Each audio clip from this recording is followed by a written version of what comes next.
Okay, good morning, Simcha. We're learning the songs of Shul. And today is Erev Yom Tif, so we don't have too much time, but on the other hand, how could we not learn on Erev Yom Tif? Today is the day before Shavuos. So today we're going to be learning about the song Bei Ana Rachitz. This is one, in my opinion, in my own taste, one of the most beautiful songs in all of Shul davening. In the whole Shul, in all the davening, Bei Ana Rachitz is one of the most heartfelt, one of the most appropriately assigned tunes. That the tune and the words fit so perfectly and beautifully together. And of course, the tune is Bei Ana Rachitz v'lishmei kadisha yakira Hanoi martush bechon yeirava kodamach V'siftach libai be'oiraisa V'sashlim mishalin delibai V'liba decholamach Yisrael L'tavu l'chayim v'lishlam Oy v'lishlam. This prayer is the end of a paragraph called Brich Shmei. Brich Shmei is said when the Holy Ark is open, when we're taking out the Torahs. Before we take out the Torahs, the Ark is open, the doors are open, and we say this prayer.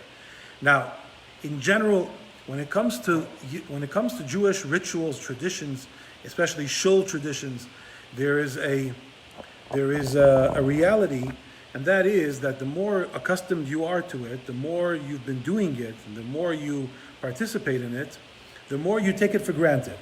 And all of the rituals and all of the customs that we have in Shul, we take them for granted. It's a beautiful thing. We love it. But you've got to slow down, and you have to examine each custom in order to appreciate its true value. You know, it's interesting.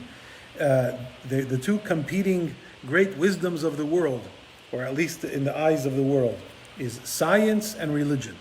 Scientists and people of faith. But if you think about it, both science and religion could learn something from each other. Science could learn from religion to have a little bit of faith. In other words, when you're examining everything under the microscope of science, have a little bit of faith and realize with a little bit of humility and gratitude that you are examining science, which is God's world. That's all. Just have a little bit of humility before the creator of this amazing universe which you are exploring. But on the other hand, religion could learn a little bit from science, and that is to use a microscope. To look at things under a microscope, to stop, like scientists do, to stop and to examine something patiently as if there's no time limit, and not just to dismiss it and say, yeah, I got it, I see it, I get what it is, let's move on. You know, you see a bug, and you ask the average person, what is that? A bug. You ask a scientist, what is that? Oh, that. He starts explaining what it is and how it works and the different amazing intricate details, because science looks at everything under a microscope. People know how things work, but the scientists look at it under a microscope to examine it close up. And in religion, we could learn to do the same thing. That, you know, you say, yeah, I know how to do the mitzvah, I know how to like, I know how to, whoa, slow down. Take each mitzvah one at a time, under a microscope, examine it. Each tradition is so beautiful, each custom is so rich with meaning, but if you don't look at it under a quote-unquote a microscope, you're not going to appreciate how rich it is and how beautiful it really is. So just as a perfect example, every Shabbos, and every time we read the Torah, what do? Open up the doors of the ark, and then we do nothing. You open up the doors of the ark, and you do nothing. You don't open the doors of the ark, take out the Torahs and close them. Take out the Torah and close them and go read the Torah. You open up the doors and then you stop. Everything stops. The Torahs are there. You're looking at the Torahs. The Torahs are looking at you. It's a staring contest, and nobody does anything. You don't take the Torah, you don't kiss the Torah, you don't pick it up, you don't touch it, you just look at it. The Torahs are standing there, and we're standing there, and we're looking at each other. We're gazing at each other. It's a beautiful, overlooked aspect of the rituals of how the shul functions, this idea of psichas ha'oren, opening the ark. Because if those who had instituted our rituals and our traditions had been a little bit less refined, they would have said to each other, okay, at this point, we're going to read the Torah, so open the ark, take out the Torah, and start reading. They didn't. The sages did not do that. They instituted an entire ritual called opening the ark. Now imagine if every time you wanted to get a cup of orange juice from the fridge, there was a whole ritual called opening the fridge. The opening of the refrigerator.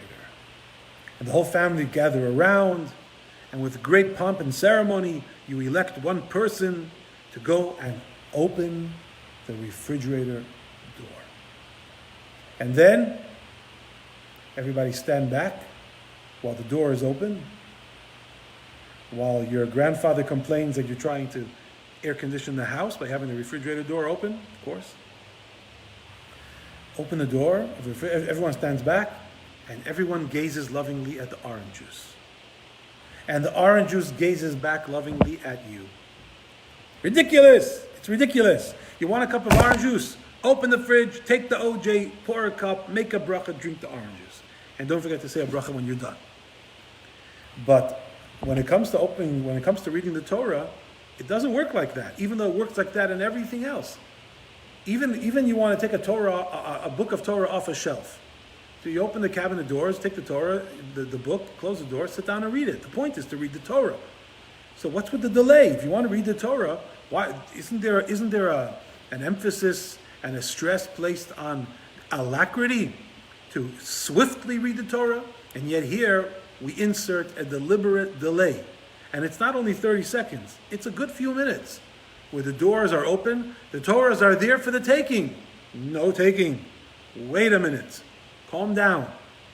Look at the Torah. Let the Torah get a good look at you. And then you'll take it out and read it. So there is that. This beautiful moment during the davening when everything slows down, the doors are open, and we wait, and we look. And while these doors are open, we say a special prayer. And the prayer is, of course, we say Vayihi ben Soah ha'aron, but then after that, we each one of us says a prayer ourselves, and the prayer is called Brich Shmei. This prayer is said, of course, again, with the doors of the ark open. The Torahs are looking at us, and we're looking at the Torah, and we're saying this prayer. Now, one of the things that's unique about this prayer, Brich Shmei, is that it's written in the singular and not in the plural. 99.9% of the davening is plural. Bless us, you are our God. We have sinned against you, etc., etc., etc. It's all plural. It's all the community praying as a group, praying as a congregation. But there are a few select prayers that are written as individuals, written in the singular. And Brich Shmei is one of them, which is one of the reasons why it's said in an undertone. It's a private prayer. So the prayer is, we're asking God for personal requests. And if you don't mind, I'm going to read quickly the English of the beginning of the prayer of Brich Shmei before the Be'an Rachitz. Blessed is the name of the Master of the universe. Blessed is your crown and the place of your majesty. May your goodwill ever be with your people Israel. Show your people the redemption of your right hand through the rebuilding of your Beis HaMikdash. Bestow upon us of your beneficent light, and accept our prayer with compassion. So to there it is plural, like all the other prayers. But here it gets personal. May it be your will. Oh, not yet. May it be your will to prolong our life and well-being. May I be counted among the righteous so that you may have mercy upon me and protect me and all that belongs to me and your people Israel. The emphasis is not, I'm saying, on me, but the emphasis is that it's singular. It is you who feeds all and sustains all. It is you who rules over all. It is you who rules over kings, and sovereignty is yours. I am the servant of the Holy One, blessed be He, before whom and before whose glorious Torah I bow. I do not at any time put my trust in man, nor do I place my reliance on an angel, only in the God of heaven, who is the true God, whose Torah is truth, whose prophets are true, who performs numerous deeds of goodness and truth. I put my trust in Him, and I utter praises to His holy and glorious name. May it be your will to open my heart to the Torah and to fulfill the desires of my heart and the hearts of all your people Israel, for good, for life, and for peace. That is the end of the prayer.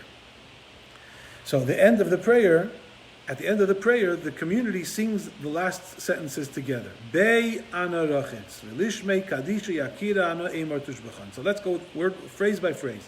Bei ana Rachitz. Those words mean, I put my trust in Him. Bei ana Rachitz. I put my trust in Him. V'lishmei kadisha yakira, and to His holy and glorious name, ano emar tushbechon, I utter praises. So far we have, I put my trust in Him and I utter praises to His holy and glorious name. Bei ana Rachitz, v'lishmei kadisha yakira noimar tushbechon. And when I grew up in Minnesota, we always repeated that sentence with a different melody that I haven't heard in most other shuls. We would continue. Bei ana Rachitz, bei ana Rachitz, v'lishmei kadisha yakira noimar tushbechon. And then we continue. Yehei rava kadamach, which means, may it be your will. Disiftach libai, to open my heart to the Torah. Yehei rava kadamach t'siftach libai ve'oiraisa. May it be your will to open my heart to the Torah. V'sashlim mishalin delibai, and to fulfill the desires of my heart. V'liba dechalamach Yisrael, and the hearts of all your people Israel. Letav ulechayin velishlam, for good, for life, and for peace. Letav ulechayin velishlam. So those are the words and the meaning of the words of the song Bei ana Rachitz. So if you would sing it in English, this is what it would sound like. I put my trust in Him, and I utter praises to His holy and glorious name. May it be your will to open my heart to the Torah and to fulfill the desires of my heart and the hearts of all your people Israel, for good, for life, and for peace. And that is why we sing it in Hebrew and not in English, because the words don't fit with the English. But let's look at these words. May it be your will to open my heart to the Torah. This is an interesting request that we're making of God. It's interesting because, first of all, what does it mean to open my heart to the Torah? And secondly, why are we asking God to do this for us? If our hearts need to be open to the Torah, then why don't we do it ourselves? Why don't we open our heart to the Torah? So, obviously, there's a connection over here between the fact that we're opening the doors to the Torah, we're opening the doors of the Aron Kodesh, we're opening the doors to the Torah, and now we're asking God to open up our the doors of our heart to the Torah. So this is what's going on over here. The brilliance of the sages, the brilliance of the Chachamim, to come up with this idea of psichas ha'arim, opening the Holy Ark, or as it's called in Sephardic congregations, petichat ha'heichal, opening the Holy Ark. And then not rushing to read the Torah, just making a whole ceremony out of opening the doors of the Ark. There is a wisdom that is here that says that studying the Torah is not so simple. Reading the Torah is not so simple. It's not just like picking up a book and reading it. And if you don't realize that, then you'll be wasting your time when you read the Torah. If a person reads the Torah like a book of literature, if a person reads the Torah with the same kind of feeling, with the same kind of sentiment that you read any book, then you're wasting your time. Because there are better books than the Torah. There are more interesting books written in the world than the Torah. And secondly, the Torah, the benefit of the Torah, the holiness of the Torah, you're not getting because you're not reading it like a Torah. You're reading it like a book. So obviously, when we read the Torah, we cannot read it with the idea that this is a novel or the greatest story ever told or any other kind of expression that implies that the Torah is just a book like any other book. Even the greatest book, the holiest book, but it's a book. And it goes on the bookshelf with all the other books. This is a book about Harry Potter, and Lahavdil, this is a book about God and Moshe and the Jewish people. It's another book. It can't be like that. Even in the Shul, the Torah is not just placed on a shelf with other books. There's a bookshelf for books, even holy books. But the Torah, no, the Torah is not put on a bookshelf. The Torah is given its own room. The Torah is given its own room, its own space, its own little palace. And furthermore, if the Torah was a book like all books, we wouldn't read it over and over and over again. It was a great moment in Shul when somebody a few years ago, somebody was going around before the Torah reading, giving out the Chumash, giving out the books for the Torah, for people to follow along. And they came over to our friend Bob, and they offered him a Chumash. And he looks at it, he goes, I read it already. It was so great. It was such a great line because it highlights in one funny comedic line what the Torah is not. It's hysterically funny. The idea that he says, I read it already. In fact, I've read it every single year since I can remember. I've been reading this book. How many times do you want me to read the same book already? Listen, everybody knows you can't read the same book two times in a row. Once you read a book, you can't start it over from the beginning and start reading it and have the same enjoyment. Unless 15 years go by and you forget the book. And even then, once you remember that you read it, it's not the same. And yet with the Torah, we read it over and over and over again, and not just once a year.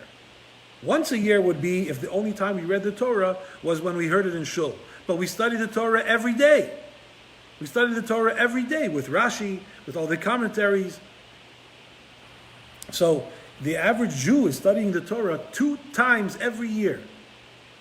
So you're talking here about reading the same book twice a year, every year for years and years in a row for the last 3,332 years approximately, or something like that. We've been reading this Torah every year since Shavuot, since the holiday of Shavuot when God gave us the Torah. We started reading it and we have not stopped reading this book. We've been reading it every single day, every week, every month, and every year over and over and over again. So obviously, it is not a book like all books.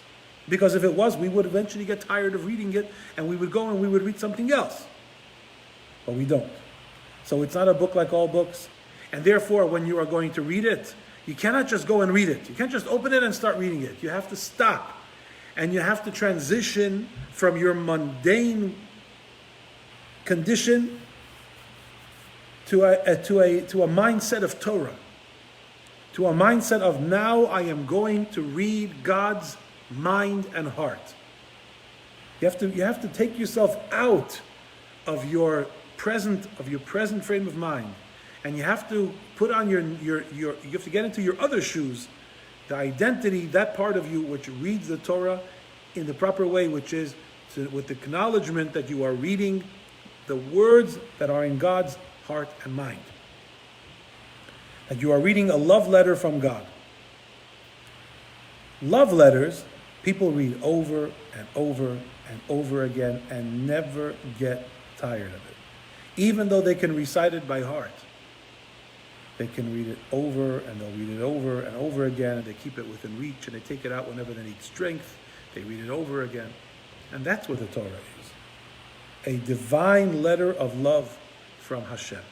So therefore, getting back to the point, when we are going to read the Torah in Shul, we do not just take the Torah out and read it. First, there is a ceremony called open the doors. Open the doors to the Torah. When you open the doors to the Torah, you look at the Torah and you give yourself a good 5 minutes to switch over from a mindset that is worldly and go over to a mindset which is godly, and now you are prepared to read the Torah correctly. Correctly. It's what in modern terminology you would call those 5 minutes allow you to read the Torah mindfully. Not just to read the Torah incidentally or to read the Torah casually, but to read the Torah mindfully, mindful of what it is that you are reading.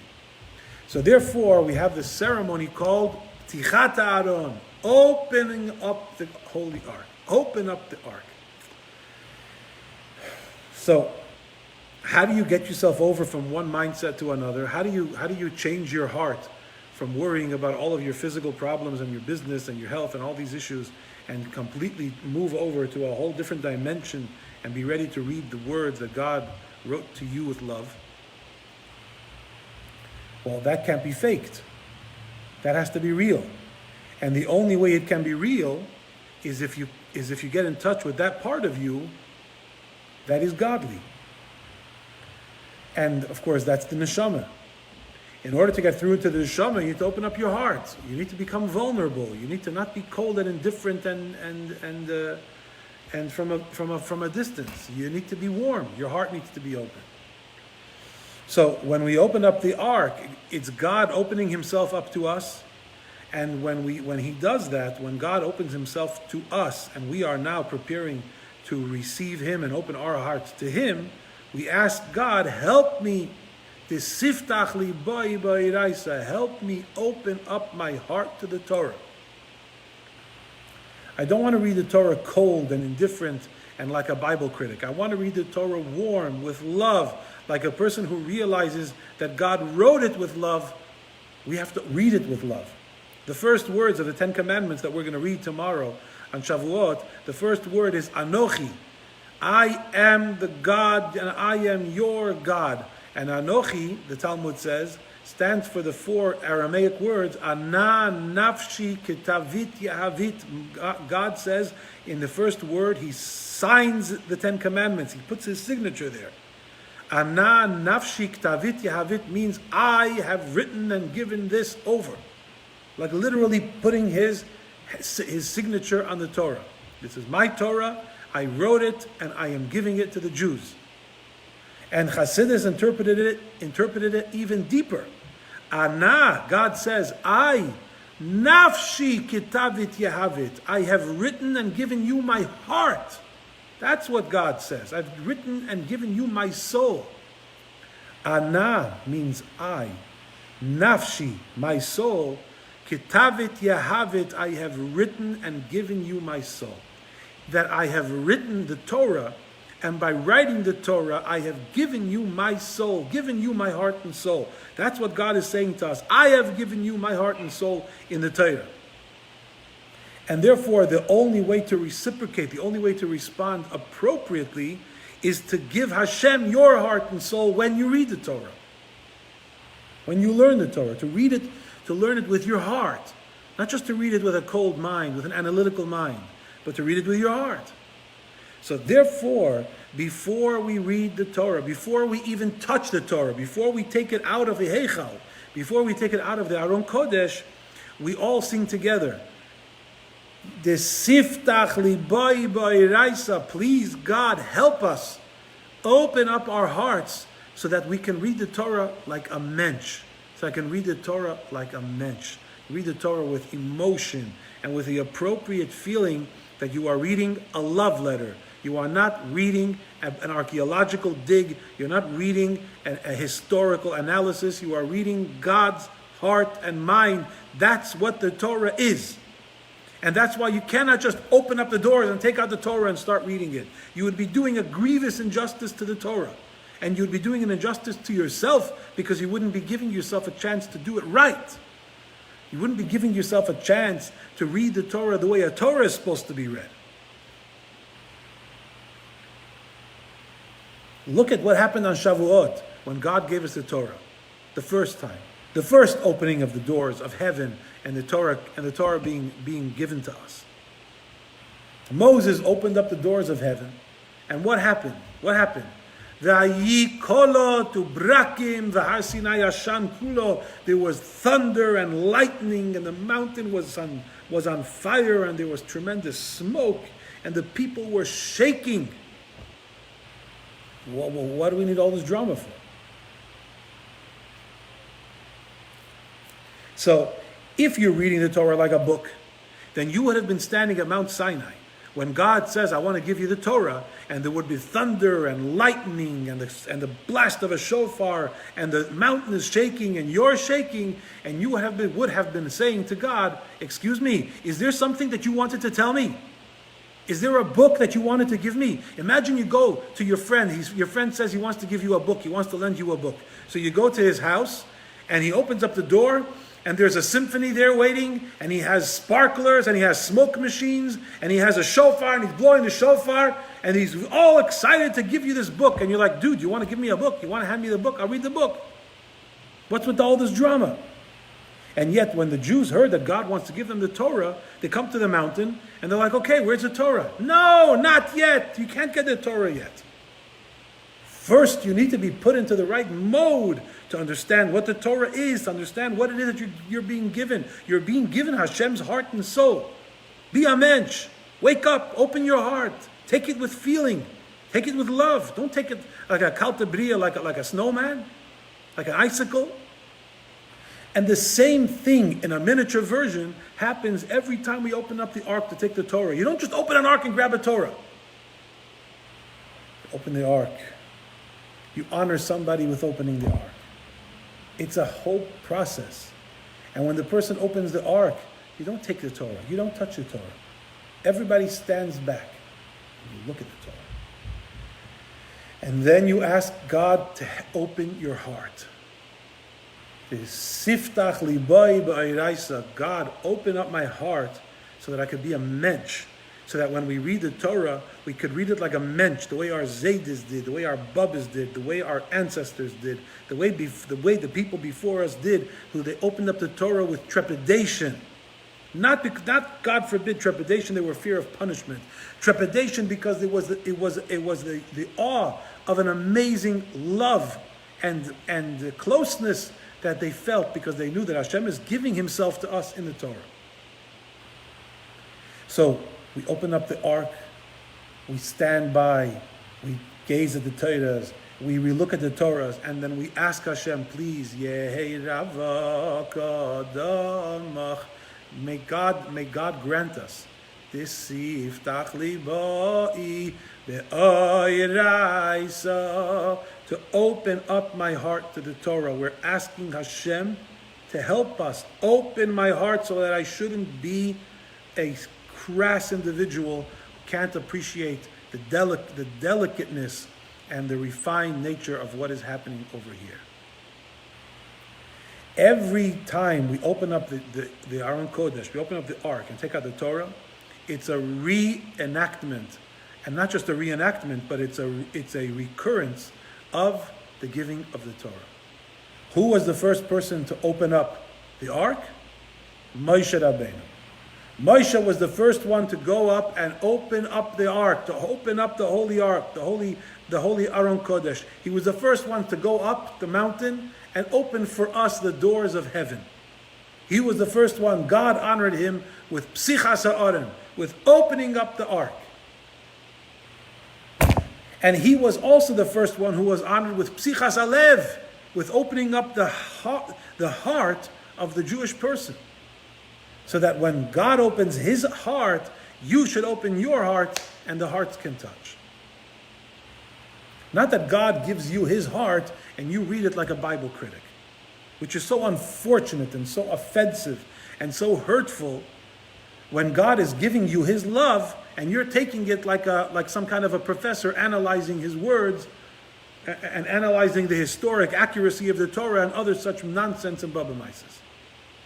That's not how you act in any relationship, let alone the most important one that exists, the one with your maker, with your creator himself. So Moshe Rabbeinu was the first one who was honored with Psichas Ha'aron. He was the first one who was honored with opening up the ark, and he did an amazing job of it.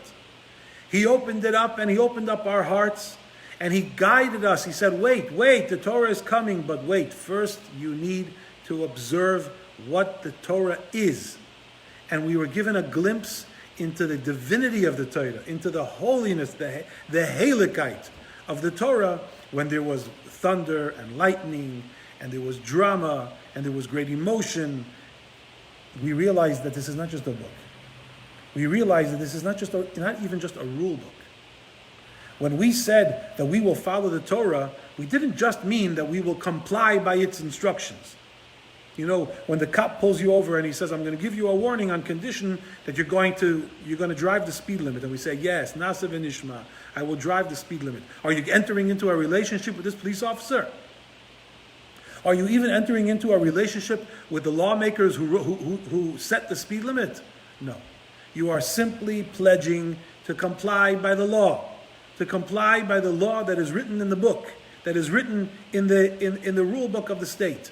But with the Torah, when God says, would you like to comply? Would you like to have the mitzvahs? And we said, yes, we'll do it. We entered into a relationship with God. God was giving us his heart. Ano nafshi kitavit yahavit. I'm giving you my soul in the writings of the Torah.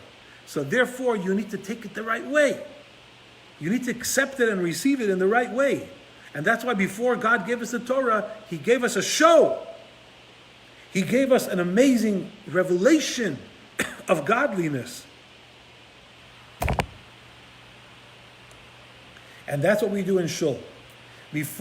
Long before you open up the Torah, before you even take the cover off the Torah, before you even touch the Torah, you open up the ark.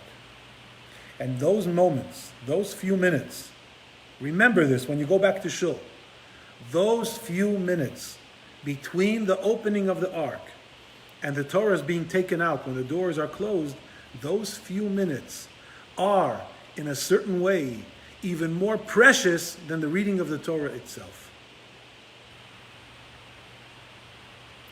Those few moments, from the time the doors are open until the time that the doors are closed, are in a certain way the most priceless, precious moments in Shul, from the beginning to the end of the service.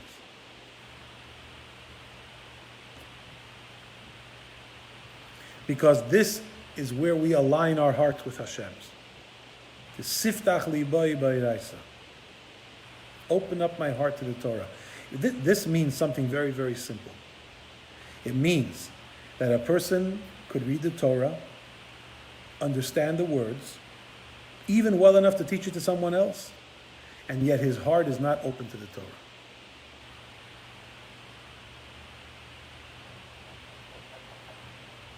Of course, every one of us needs to find this in our own lives, in our own hearts, but I want to share with you one story. There was a man who I met, a good, fine Jew, but two things were very peculiar about him. First of all, he flatly refused when I asked him to put on tefillin. Every time I offered to put on tefillin with him, he said no. The other thing that was interesting about him was he believed very strongly in the Bible codes. The Bible codes, the ostensibly hidden codes in the Bible that predict all global past and future events. The Bible codes are written by some people, professors maybe. Some of it is very interesting, but it is by no means authoritative, and is by no means is it sacred. And this man believed very strongly in the Bible codes. And actually, he believed so strongly in the Bible codes that he was warning me that in the Bible codes it is written that in December 23rd of the year I don't remember what it was, 2007, I don't remember. The world is coming to an end. It's going to be destruction and mayhem. And therefore, he's looking into building underground safe houses in Wyoming, and he's urging me to spread the word in Chabad that everyone should know that the world is coming to an end at the end of December of that year, and people should not be lax and not be remiss, and they should take measures to protect themselves and their loved ones. Anyway, we had these ridiculous conversations because he's trying to persuade me to buy into the Bible codes and invest in an underground bunker in Wyoming, and I'm trying to convince him to put on tefillin. Anyway, at one point I said to him, darling, would you understand? Let me explain to you something. The Bible codes, this book that was written, is trying to find hidden messages in the Torah. Through the pattern of the letters, through puzzles, through ciphers, through different hidden messages that are embedded in the Torah in a concealed manner, and you got to search for it and find these hidden messages.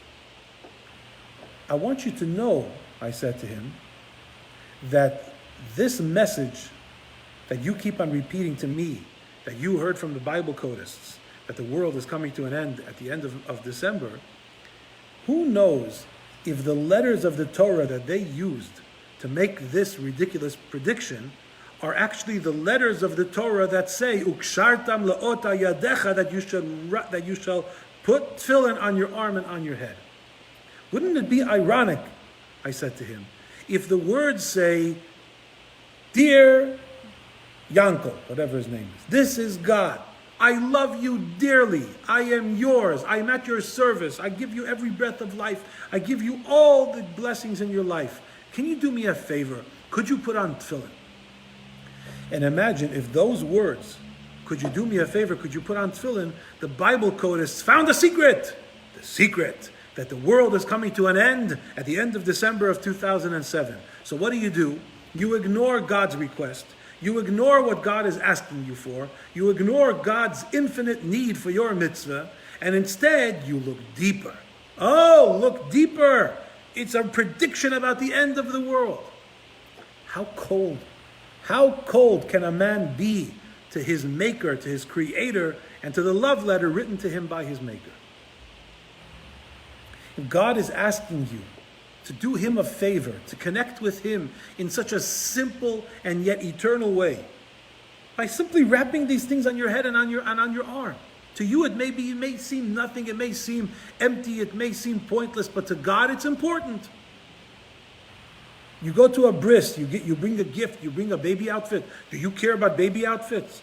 Are you deeply emotionally invested in baby outfits? You like baby outfits? No. Yet you bring a baby outfit because that's what the baby needs. You don't bring a baby a book on Bible codes. You bring the baby what he needs or she needs. So tefillin don't mean a lot to you. It means a lot to God. Give him what he needs. Give him what he wants. Give him what he likes. But this ignoring the words of the Torah and reading it only in a cold way, in an analytical way, that's not how you read a Torah.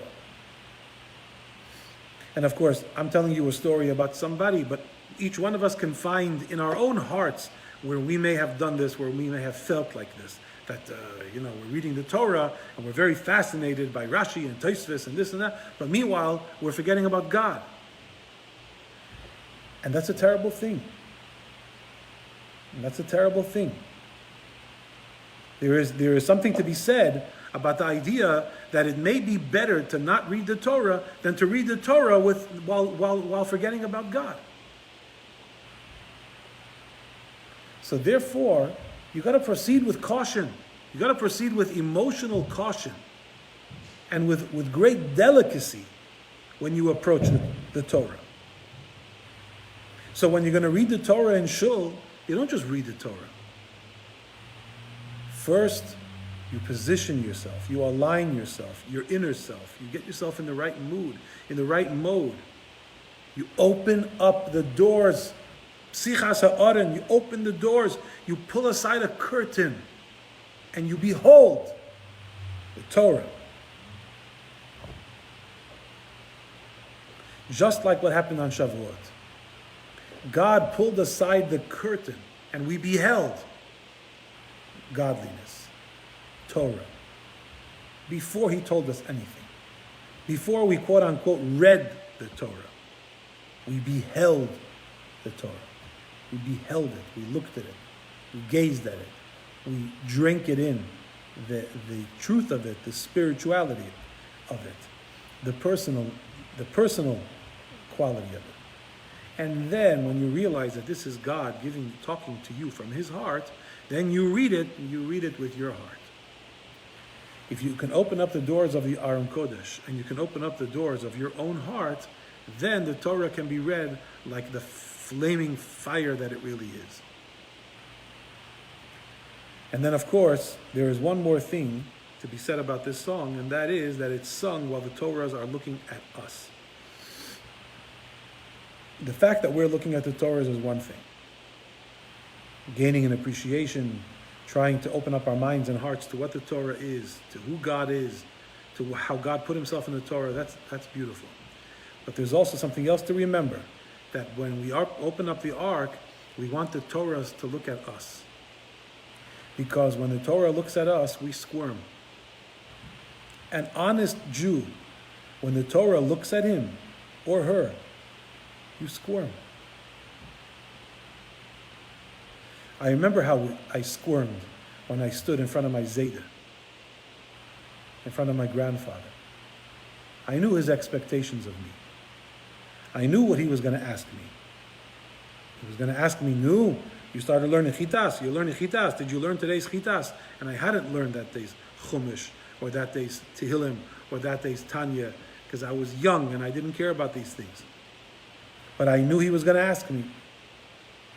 So every time I stood in front of him, every time he came to visit, or every time we visited him, I squirmed.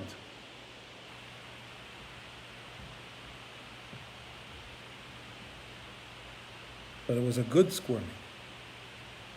It says about the Jewish people at Mount Sinai, Vayar ha'am, the Jewish people saw, Vayanu'u, and they moved. So simply put, it means that they ran backwards.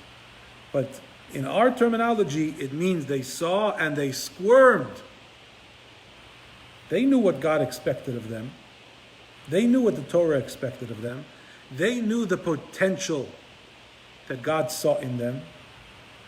And because they were good, honest people, they squirmed.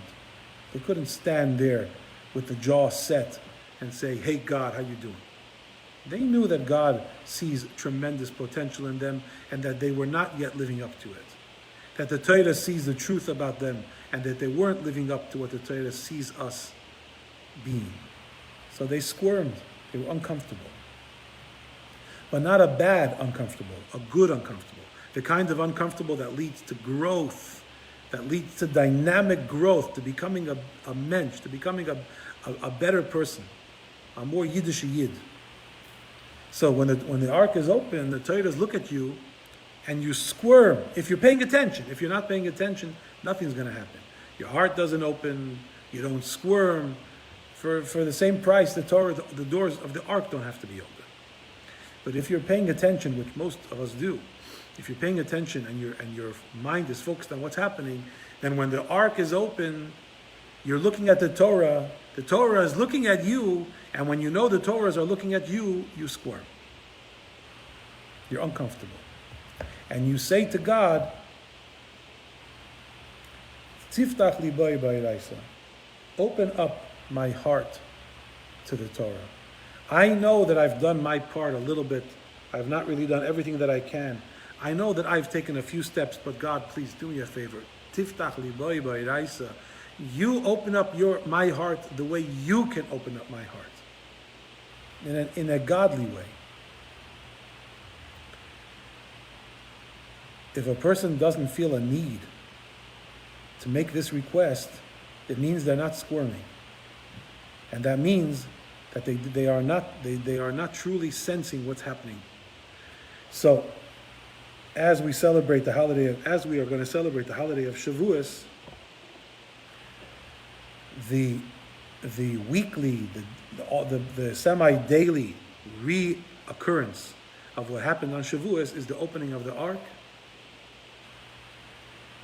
where we behold the Torahs and the Torahs behold us, and then the Torah is given. Somebody takes the Torah out, walks around the shul, the doors are closed, everybody kisses the Torah, and now when you kiss the Torah with your whole heart, not just with the edge of your talus, not just from a distance, but you kiss the Torah with your whole heart. And then when the Torah is read, when the cover comes off and the Torah is unrolled and the words are read, you're listening to the Torah not just with your ears, but with your heart. I want to finish with a message from the previous Rebbe. The Frierdiker Rebbe, the previous Rebbe, is said to have said that when he came to America, he noticed two peculiar things. He says, in Europe, people gave tzedakah with their hands and kissed the Torah with their mouths. In America, people kiss the Torah with their hands and give tzedakah with their mouths. Of course, giving tzedakah with your mouth is a reference to the idea of making a pledge to charity. Not actually giving tzedakah, but making a pledge. Giving tzedakah with your mouth. But the point is the other thing that he said, that in Europe, people used to kiss the Torah with their mouths, and here, people kiss the Torah with their hands. From afar, you touch the Torah. And the point that the Rebbe was making was not physical.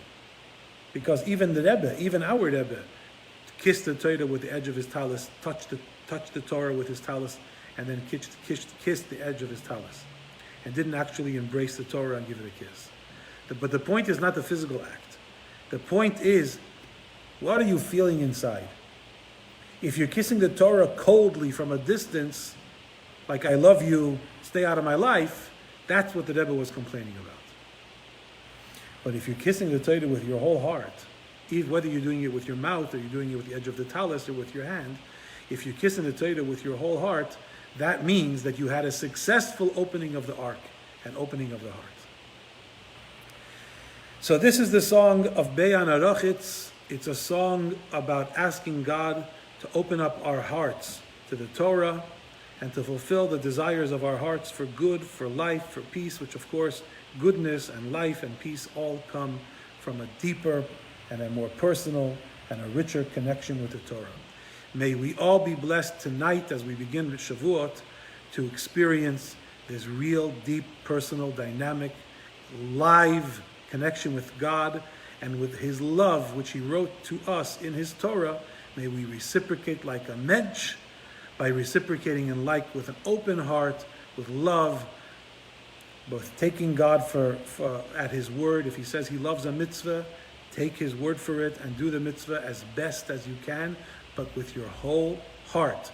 Give Him the mitzvah with the same love and with the same tenderness that He gave you the Torah. Yom Tov, everybody.